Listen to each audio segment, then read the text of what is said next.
누구에게나 과거의 삶을 돌아볼 때 잊지 못할 부끄러운 사건이 한두 개씩은 있을 겁니다. 처참하게 실패했던 기억일 수도 있고요, 어처구니 없는 실수를 한 기억일 수도 있습니다. 지금 되돌아보면 얼굴이 화끈거릴 정도로 그런 부끄러운 기억도 있지요. 또 기억할 때마다 피가 거꾸로 솟아오르는 그런 상처의 기억도 있습니다.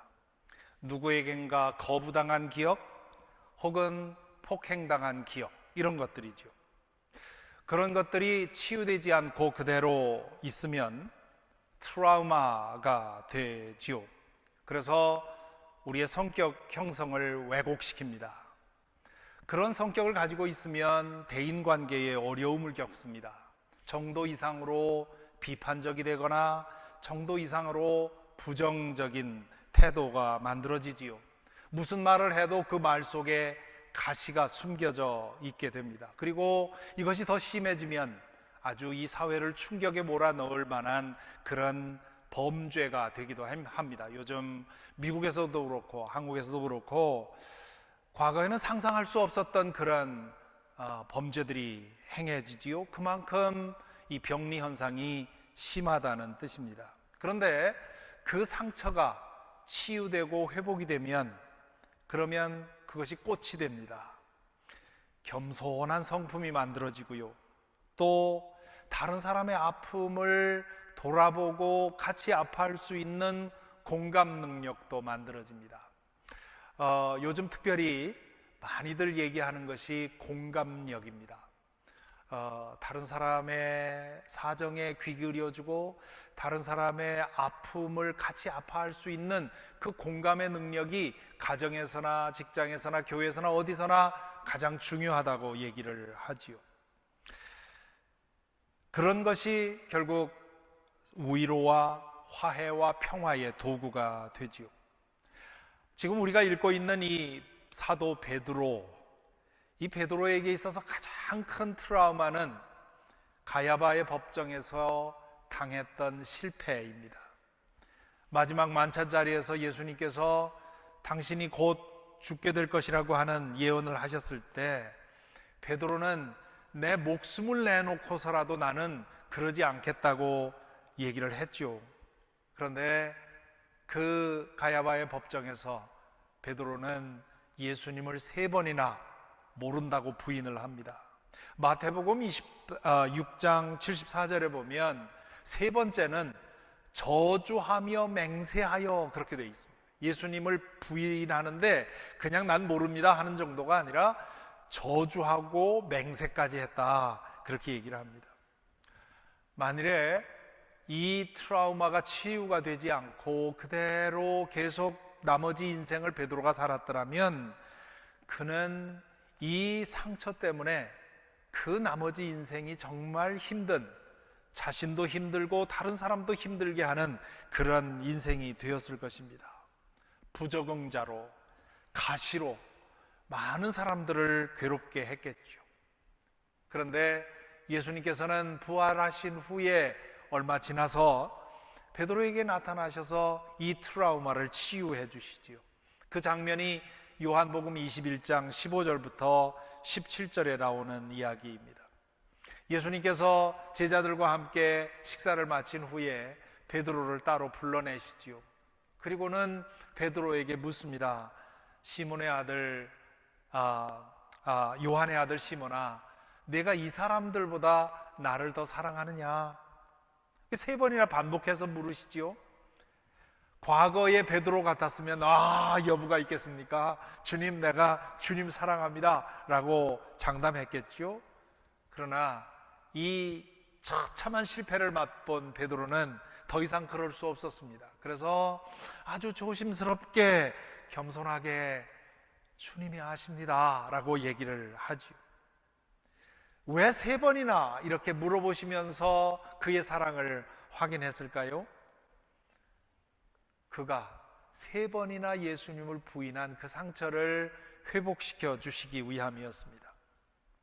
이 대화를 통해서 베드로의 자화상은 바뀌었을 것입니다. 가장 가까웠던 스승을 배신했던 사람으로부터 용서받은 사람으로서, 실패한 사람이 아니라 이제는 회복된 사람으로서, 절대 넘어지지 않는 강인한 사람이라고 믿었던 그런 태도에서 이제는 언제든 넘어질 수 있는 연약한 사람으로, 그렇기 때문에 하나님의 은혜를 의지할 수밖에 없는 사람으로 바뀌었죠. 그래서 그에게는 교만이 없어지고 겸손이 들어찼습니다.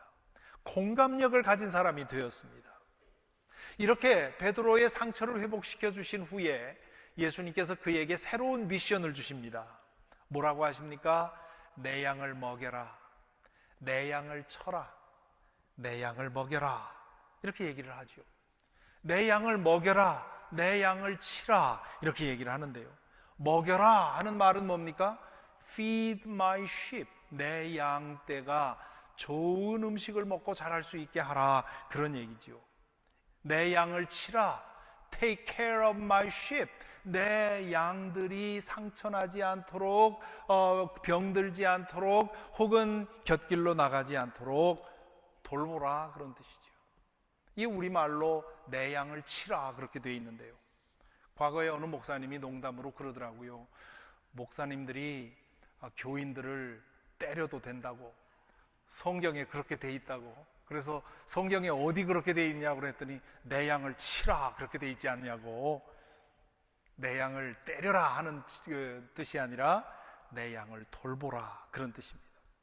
자, 여기서 예수님은 나를 사랑하느냐라는 질문과 내 양떼를 돌보아라, 내 양떼를 살펴라 하는 말을 연결시키고 있습니다. 무슨 뜻입니까?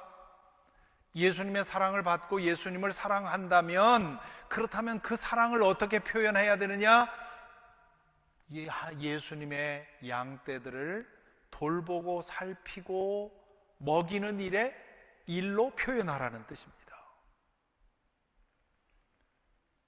여기서 교회의 본질이 드러납니다. 교회는 어떤 곳이냐? 예수님으로부터 사랑받는 사람들, 그래서 예수님을 사랑하는 사람들이 모인 곳입니다. 그런데 그곳에서 어떤 일이 일어나느냐? 예수님께 대한 사랑을 예수님한테, 보이는 예수님한테, 보이지 않는 예수님한테 표현할 수 없으니까 보이는 예수님의 양떼들에게 그 사랑을 표현하는 곳, 그 사랑을 드러내는 곳, 그래서 서로 돌보는 것이 교회라 하는 것을 여기서 알 수가 있습니다. 목사 혹은 목회라는 말이 여기서 나왔습니다. 한자의 이 목자는 목동이라는 말을 쓸 때 사용하는 한자지요. 영어의 패스터도 라틴어의 목자를 의미하는 패스터에서 나왔습니다. 그래서 교회를 운영하는 것을 목회라고 하고요, 또 이 일을 하는 사람을 목사라고 하는데, 그 말은 결국 교회는 뭐냐? 서로 돌보는 돌봄의 공동체라 하는 뜻입니다. 자, 이런 배경에서 오늘 읽은 베드로전서 5장 1절부터 4절의 말씀을 이런 배경에서 읽어야 합니다. 1절에 뭐라고 했습니까? 성경을 보시기 바랍니다. 1절에 보면, 나는 여러분 가운데 장로로 있는 이들에게 같은 장로로서 또한 그리스도의 고난의 증인이요 앞으로 나타날 영광을 함께 누릴 사람으로서 권면합니다, 그렇게 얘기를 합니다. 여기 보면 베드로는 자기 자신을 장로라고 소개하고 있습니다. 이 베드로 사도가 살 때의 장로라는 말과 오늘 우리 시대의 장로라는 말은 차이가 있습니다.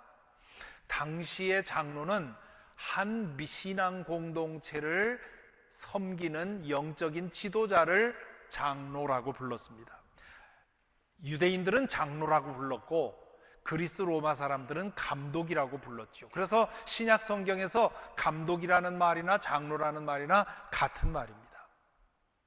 베드로는 내가 사도입니다 라고 주장할 수 있었지만 그렇게 하지 않고 나는 장로입니다, 그렇게 얘기를 합니다. 왜 그러느냐 하면, 지금 소아시아에 흩어져 있는 교회들을 섬기는 영적인 지도자들, 그 장로님들과 자기 자신을 일치시키려고 하는 것이지요. 그래서 여러분 가운데 장로로 있는 이들에게 부탁합니다. 그렇게 얘기를 합니다. 이 장로로 있는 이들이라는 말은 한 가정에서 15명 혹은 20명 혹은 30명 이렇게 모여서 신앙생활을 할 때 거기에 영적인 지도자로서 지도하는 사람을 가리키는 겁니다. 그래서 이 장로 베드로가 장로로서 그 다른 장로님들에게 주는 권면이 2절에 나와 있습니다. 여러분 가운데 있는 하나님의 양떼를 먹이십시오. 여러분 가운데 있는 하나님의 양떼를 먹이십시오. 예수님이 자신에게 한 명령을 똑같이 다른 신앙 공동체의 지도자들에게 주고 있는 것입니다. 이 말을 다른 말로 하면 여러분들의 가장 중요한 과제는 성도들을 돌보는 겁니다. 그런 뜻입니다. 다른 말로 하면 지금 여러분들이 섬기는 교회는 돌봄의 공동체가 돼야 됩니다. 그런 뜻입니다. 교회는 돌봄으로 뭉쳐진 교회 모임입니다. 교회에 주어지는 모든 직분은 돌보기 위한 직분입니다. 목사도 그렇고요, 임원의 직분도 그렇고요, 또 이런 어떤 일로든 교회를 위해서 봉사한다 하면 그 일은 결국은 서로 성도들을 돌보기 위한 것입니다. 과연 오늘의 교회는 돌봄의 공동체입니까? 이 질문을 해보면 오늘의 교회는 이 돌봄의 공동체로서의 자격이 부족하다는 것을 느낍니다. 왜 이럴까? 크게 두 가지 문제가 있는데요. 첫째는 우리 이 시대 조류의 문제입니다. 특별히 개인주의, 오늘날 서양 사상의 가장 중요한 핵심인 개인주의가 그 이유입니다. 프라이버시를 중시하는 이런 세상서, 이런 조류 정신적인 그런 흐름 때문에 다른 사람에게 관여하는 것도 쉽지 않고, 또 다른 사람이 나에게 관여하는 것도 원치 않고, Don't bother me, Don't mess with me, I won't mess with you. 이게 미국에서 자주 듣는 얘기 아닙니까? Why bother? 자신만의 성을 쌓고 그 안에서 자신만의 생을 살아가고 아무도 관심하지 않고 아무의 관심도 바라지 않는 그런 삶을 우리는 편안한 삶이라고 생각을 합니다. 이것은 하나님께서 우리 인간을 창조하실 때 인간에게 부여한 그 인간의 본성과는 정반대되는 일입니다. 우리 스스로를 죽이는 일이 이 개인주의입니다. 얼마 전부터 수년 전 벌써 됐습니다마는 일본에서 고독사라는 말이 생겼지요. 홀로 살다가 홀로 죽어가는, 그래서 죽은 후에 한 달, 두 달이 지나도 죽은 줄 모르는 그런 고독사가 시작이 되지 않았습니까? 그런데 그래서 그 이후에 고독사라는 말이 많이 생겼는데요, 요즘에 또 다른 말이 생겼어요. 고독생. 고독사보다 더 고통스러운 게 고독생이라는 겁니다.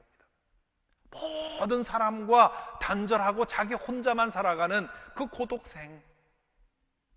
이것이 결국 뭡니까? 개인주의가 극단화되면 이렇게 되는 겁니다. 신앙생활을 한다 해도 이런 개인주의적인 사고방식을 그대로 가지고 신앙생활을 하게 되면, 그러면 교회는 돌봄의 공동체가 될 수가 없습니다. 또 다른 문제는요, 개인의 인격 형성의 문제가 있습니다. 자라면서, 좀 전에도 말씀드렸습니다마는 자라면서 겪은 여러 가지 상처와 아픔, 이런 것 때문에 방어적이고 부정적인 그런 자아상이 만들어집니다. 그래서 성격이 비정상적으로 되는 겁니다. 그런 사람들은 대개 다른 사람에게 지나치게 간섭하죠. 서로를 돌본다는 말과 지나치게 간섭하는 것은 전혀 다른 얘기입니다. 또 어떤 사람들은 다른 사람의 관심이 목말라서 그냥 계속해서 다른 사람이 자신을 돌보지 않는다, 관심 없다 투정하지.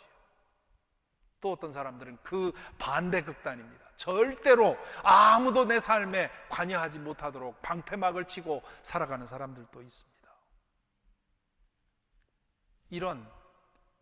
그런 내면의 상처가 해결되지 않은 채로 교회 생활을 하는 사람들은 교회로 모여도 적당한 거리에서 사람들과 거리를 두고 혼자 살아가려고 합니다.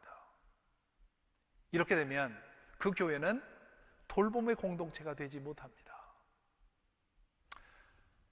한번 지난 1년 동안의 팬데믹 기간 동안 여러분의 자신을 한번 생각을 해보십시오.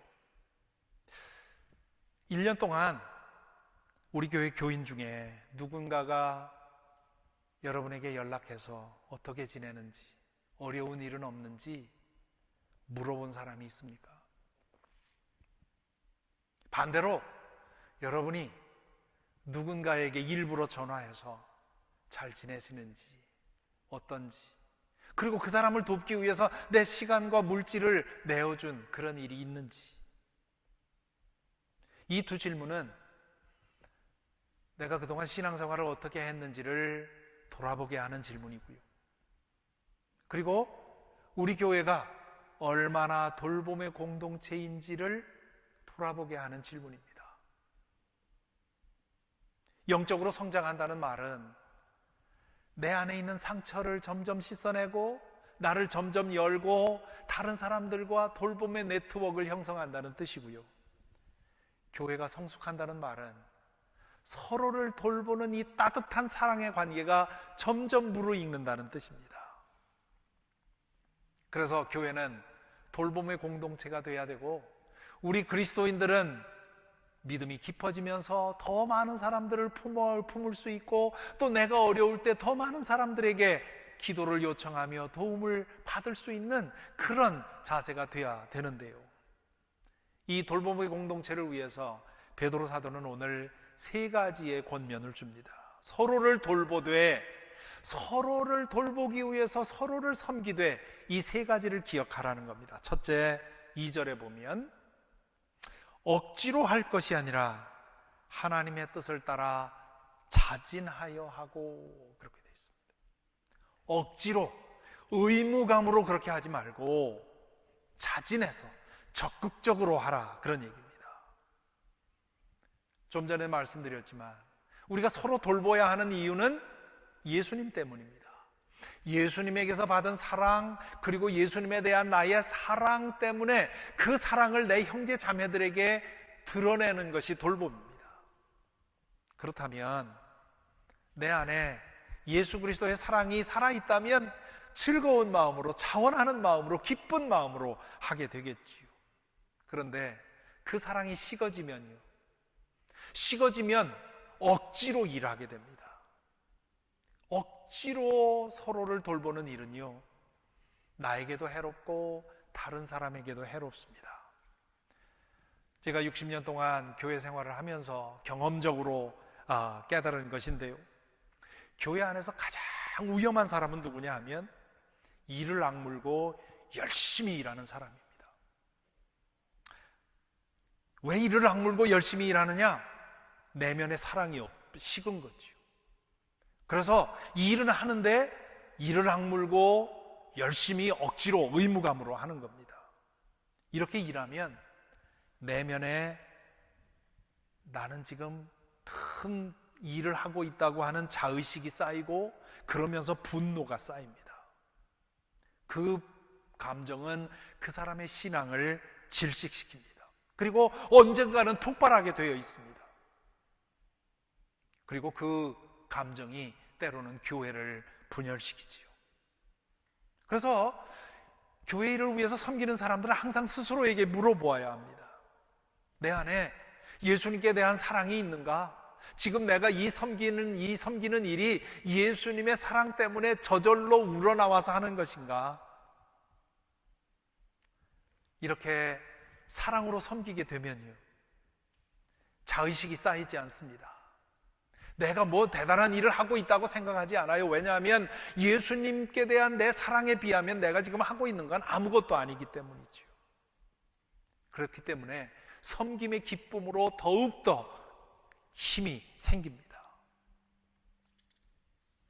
그래서 베드로 사도는 여러분이 서로 돌보는 일을 위해서, 교회를 위해 섬기되 억지로 하지 말고, 의무감으로 하지 말고, 여러분 속에 있는 예수 그리스도에 대한 사랑이 여러분을 움직이게 하라고, 그래서 기쁜 마음으로 하라고 얘기를 합니다. 두 번째는 2절 그 다음 문장입니다. 첫째는 억지로 할 것이 아니라 하나님의 뜻을 따라 자진하여 하고, 둘째는 더러운 이익을 탐하지 말고 순수한 마음으로 하라. 더러운 이익을 탐하여 할 것이 아니라 기쁜 마음으로 하십시오. 이 말은 가장 먼저 저 같은 목사들에게 주는 말입니다. 목사로서의 부름을 따라 나설 때 이미 부자로 사는 것, 편안하게 사는 것은 포기한 것입니다. 그런데 목회하면서 서서히 변질되지요. 목회하는 중에도 돈을 탐내고, 그리고 때때로 은퇴하면서 많은 돈을 요구하고, 그러면서 교회가 깨지고, 그런 일들이 비일비재하게 일어납니다. 그로 인해서 평생 쌓은 신뢰가 와르르 무너지는데 그거 상관하지 않는 모습을 보게 되지요. 그런데 이건 목회자만이 아니라 직분자도, 임원도, 그리고 교회 일 맡은 사람이면 누구나 기억해야 될 말씀입니다. 교회 안에서 교회 임원 혹은 교회 직원이 헌금에 손을 대는 일들 왕왕 일어납니다. 교인 혹은 교회 직원이 교회 물건을 마음대로 쓰는 일도 얼마든지 일어나지요. 교회 일을 한다고 하면서 부정하게 이익을 탐하는 일도 상상할 수 없지만 얼마든지 일어납니다. 교회 건축을 한다고 하면서 부정한 이익을 탐하는 사람들도 있고요. 사역비를 부풀려서 그 차액을 자기 수입으로 잡는 사람들도 있습니다. 교회 다니는 사람들이 어쩌면 그럴 수 있는가 하는데요, 실제로는 일어나요. 그런데 그 더러운 이익은 돈에만 국한되는 것이 아닙니다. 교회 일을 통해서 인정받으려는 욕망도 역시 더러운 이익에 해당하는 거고요. 사람 욕심 채우려는 것도 마찬가지입니다. 이 모든 것이 다 여기에 해당하는 겁니다. 그런 것을 원하지 말고 기쁜 마음으로 하십시오, 베드로 사도가 얘기를 합니다. 이익을 탐하는 마음이 아니라 예수님의 사랑에 보답하는 마음으로 일하라는 거죠. 그렇게 일하다 보면 기쁜 마음으로 일할 수 있게 됩니다. 기쁜 마음으로 일하면 아무것도 얻지 않아도 좋습니다. 아니, 오히려 내 것을 더 드리고 싶은 것이지요.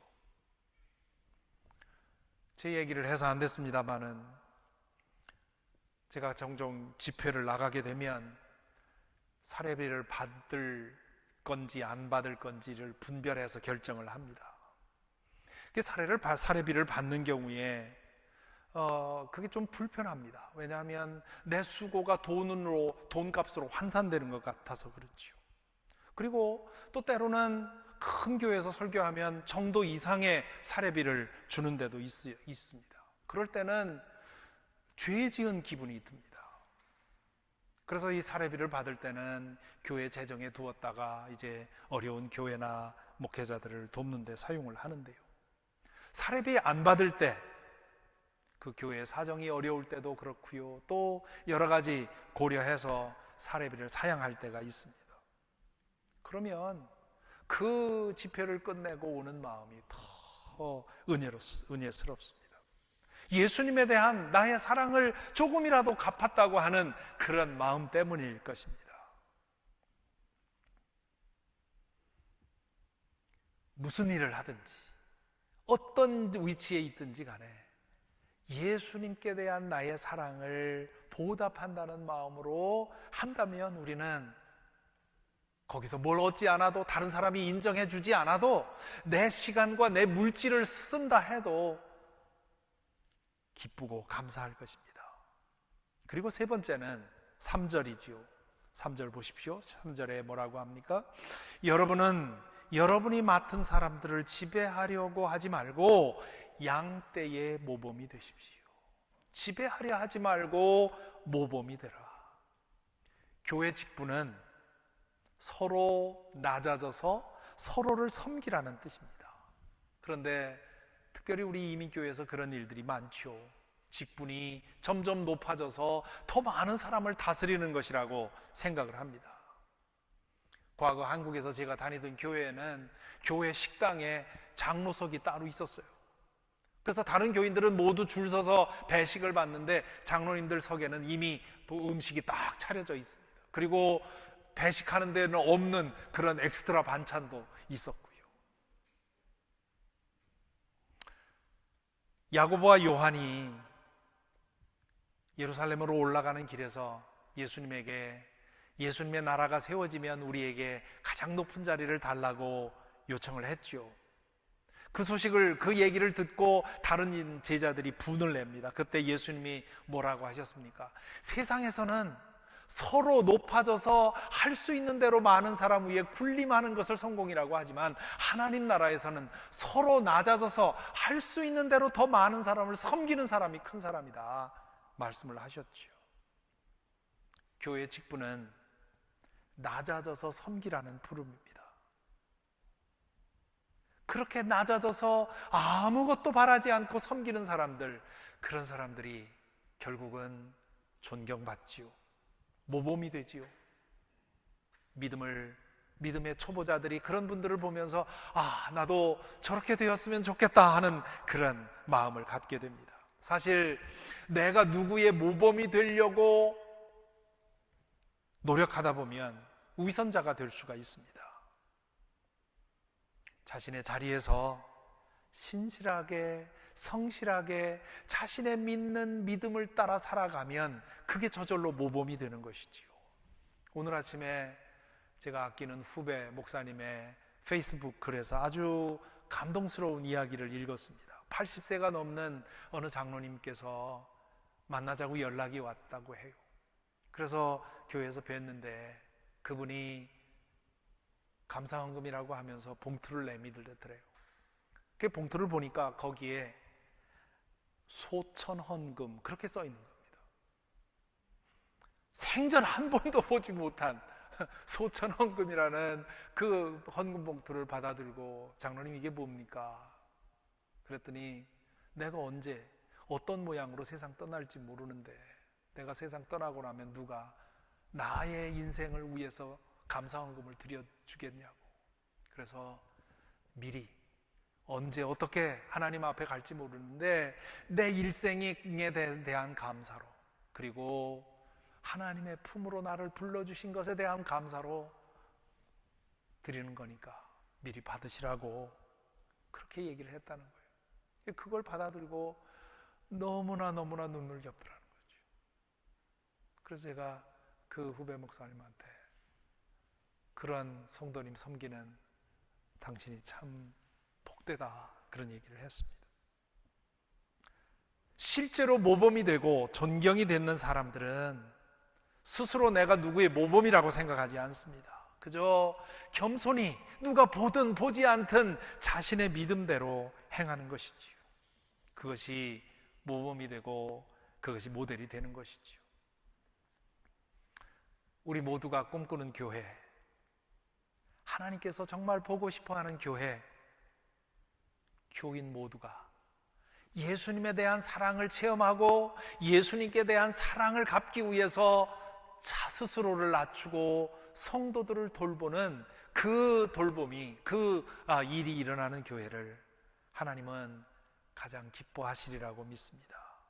그것을 할 때 베드로 사도가 여기서 말한 것처럼 억지로 하는 것이 아니라, 더러운 이익을 탐해서가 아니라, 군림하고 다스리고 지배하기 위해서가 아니라, 반대로 그저 하나님께서 주신 사랑 갚는 마음으로, 그저 순수한 동기로 자신의 본분에 충실한, 이렇게 함으로써 돌봄의 공동체가 형성이 되지요.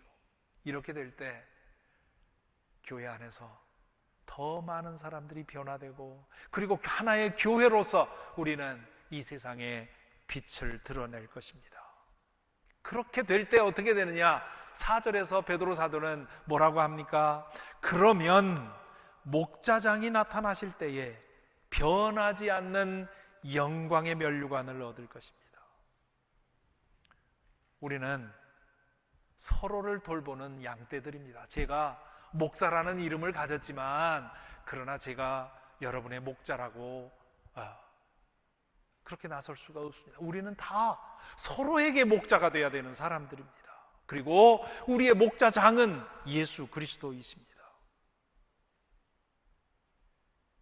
그렇게 예수 그리스도에 대한 사랑을 보답하기 위해서 서로를 낮추고 서로를 돌보고 섬길 때 그 일을 위해서 우리의 시간과 물질, 쓰지 않아도 될 신경을 쓰고 겪지 않아도 될 아픔을 겪고 때로는 오해와 갈등까지도 감수하면서 서로를 위해 돌보고 섬길 때, 그때 예수님은 마지막에 오셔서 그 모든 것을 기억하고 갚아주실 것이라고 베드로 사도는 그렇게 말하고 있습니다. 자, 오늘 말씀을 정리합니다. 말씀을 마치면서 두 가지 질문을 우리 스스로에게 해봅니다. 첫째, 나는 누구에게 목자가 되어주고 있는가? 내가 받은 예수님 사랑 때문에 그 사랑을 갚기 위해서 나는 누구에게 관심을 베풀고 누구를 섬기고 있는가? 다른 교인의 문제로 내 마음이 깨져본 적이 있는가? 내 물질과 시간을 희생해 본 적이 있는가? 질문해 보게 되고요. 또 다른 한편으로는 나는 다른 사람이 나의 목자가 되어주는 것에 대해서 받아들일 마음이 있는가? 자신을 활짝 열고 나의 연약함과 나의 아픔과 나의 부끄러움을 다른 사람들이 알아도 상관하지 않고 나의 목자가 되고 나를 위해 기도해주고 나를 섬겨주는 것을 받을 준비가 되어 있는가? 미국 사람들 도와주는 거 참 좋아합니다. 우리 CUMC에서도 보겠지만 어려운 사람들 돕는 미션 한다고 하면 많은 사람들이 나와서 일을 합니다. 그러나 정작 그들이 어려움 당했을 때는 도움받는 걸 죽기보다 싫어합니다. 난 그렇게 약한 사람이 아니라고 생각하는 거지.